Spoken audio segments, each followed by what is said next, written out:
Right. Right. I think we've all we have. Could I just do two last questions? So one is from Lisa. I'm going to ask that question. Ask Lisa to ask that question, and then we'll finish on a question from Ben. So Lisa, you had a question about giving away the baby. That sounds like a really interesting question about how to let go. Yeah, I think it was about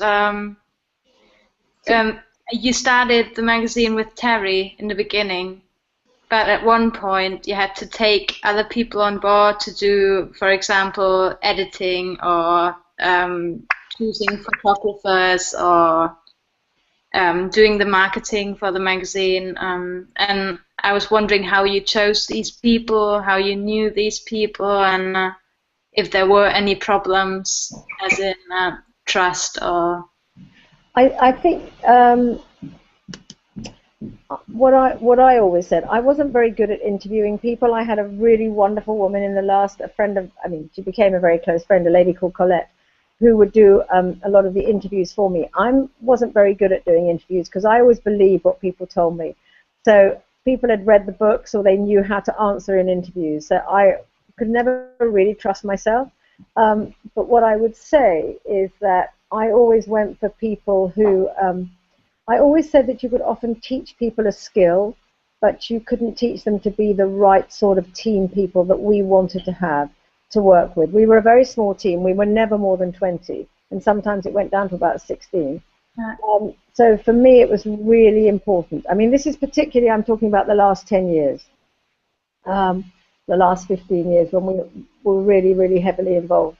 I think it was really important that, you have people on board that you trust and you like. Now, it doesn't always work out like that. Obviously, it's like a marriage, isn't it? You know, there'll be some times where something, you'll think something will start wonderfully and then, things happen and people change. But basically, if you trust the team that you're working with, I mean, I had people around me in the last couple of years that honestly, I could have been away and they would have made decisions on management things, on people things that were exactly what I would have made. So, Terry would have a different creative answer, but I think it's the same thing. You basically, I don't know. I mean, personality, isn't it? Yes, I think it's not a problem to pass things on if you have the right people. And it's not an ego thing. No, for God's sake. The people with the big egos in a team are a nightmare. Frankly, an absolute nightmare. You want people who are there because they love, in our case, they love the magazine. And, where it works best is where you're all singing from the same song sheet, where, everyone's there for the good of, people, and people would be absolutely passionate about the magazine. What actually happened, because the magazine was so old, it had been going for so long, that in the last 10 years, the people who came to us knew already what we were like. And so if they wanted a different sort of a setup, they would have gone to a different magazine. Yeah. Have I answered it? Yeah, I guess so, yeah. Okay, then one final one from Ben is, who have you most enjoyed working with over the years and why?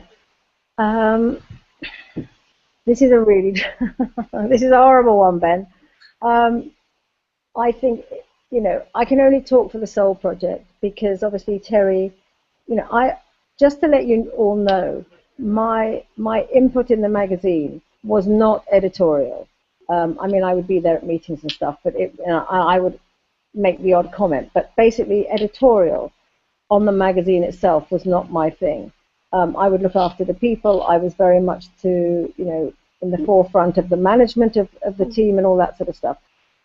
Working with people on the Soul Project, so many people, they were always, a lot of them were friends. It's really hard to say. I mean, people like Dries Van Noten, Stephen Jones, Raf Simmons, Francesca Bizzoli, Lee McQueen, Nick Knight, amazing creative people who because they were contributors to ID and they understood what I was trying to do, I think they all enjoyed having something other than just, the day job. The projects that I did were just, I would throw a question out and say, give me a response to this, and people seemed to like that. So it was always fun. It was, you know, I would get things in and it would feel like Christmas time. I'd send out a request, and people would come back and say, yes, I'm going to do it. I'll let you have it within the next 6 weeks. Just because your projects are, you know, you have the ideas, you then find collaborators or not. Could I just ask Tricia to just elaborate a bit on how she came about Soul and how she, the ideas and what she put together? She talk a bit about it. I don't know how much you know about them, but they were. It didn't start as a big project. It was basically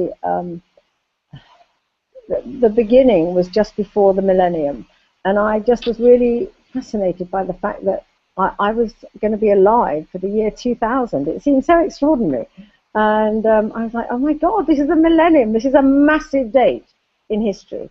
And I just said to Terry one day, I'd love to find out what is people's support group, what gets them through the day. So that was really the first one. It was like, you know, tell us what your support group is. And we made this 260-page paperback book that took about 9 months to put together. And people didn't quite understand it at first. I mean, I think somebody, I remember, did a bit of a fashion story because Terry had briefed them and not me. And but it seemed to touch a nerve, and people seemed to like it. So then I was sort of asked, well, what are you going to do next? And I said, I don't know. And then one day in the shower, I was like, well, actually, that wasn't the shower one. That was in the middle of the night. Sorry. There was one called Beyond Price. What do you have in your life that money can't buy? And then there was another. So there were like four different books, and then there were a couple of political ones against the war in Iraq and to support Make Poverty History. So they were individual projects done under the auspices of ID, able to use and contact contributors of ID.